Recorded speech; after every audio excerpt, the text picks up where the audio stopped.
Lokasi Simpang Situban Makmur. Syederlun, hujan deras disertai angin kencang menyebabkan longsor dan banjir melanda wilayah Kabupaten Aceh Singkil pada Rabu 20 September 2023.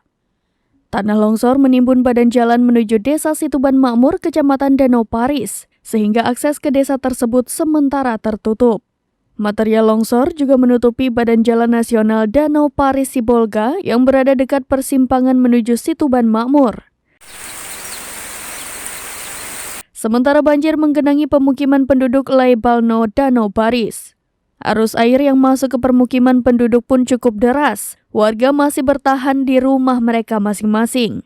Selain tanah longsor dan banjir, tiang listrik tumbang ke Jalan Nasional Danau Paris Sibolga di Desa Sikoran. Akibatnya kendaraan yang hendak melintas pun jadi terhalang. Sejauh ini belum ada laporan korban jiwa akibat tanah longsor, banjir, dan tiang listrik yang tumbang.